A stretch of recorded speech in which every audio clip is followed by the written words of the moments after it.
Whether we are using PP, HD, LD or any other raw material to produce plastic goods, the most important thing is the yield of the material, which is the most expensive. Another two factors which contribute to profitability in the plastic industry is fuel consumption, electricity consumption, and the manpower utilization. So, raw material, fuel, electricity, that is utilities, manpower, and machine performance are the most critical things when we want to operate any plastic industry with better efficiency.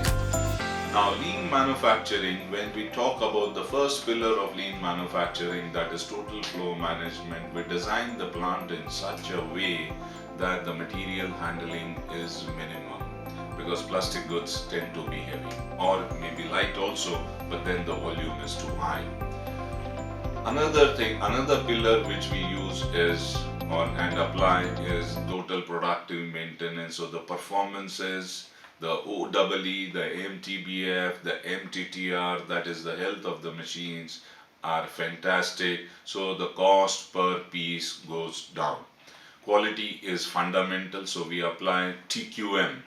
By doing the TQM, total quality management, we are able to get a better yield, and we are able to reduce the regrinding, the rework, and also save on to electricity, fuel, manpower, which is an add-on cost once again.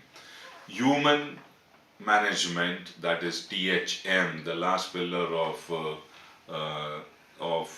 lean manufacturing, is very important because it is an industry which needs a good amount of manpower for managing the shop floor.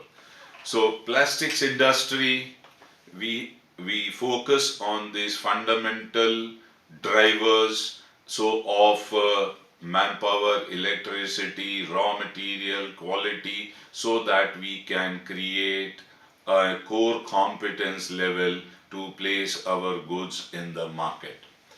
Also, we need to look at quick changeovers where the product changes very fast, and because it changes fast, then we can have smaller batches. We don't need to make big batches and store them for a longer period. All in all, when all these pillars and tools are applied, we can have a fantastic plastics industry working on world-class principles, and which has created operational excellence through lean manufacturing.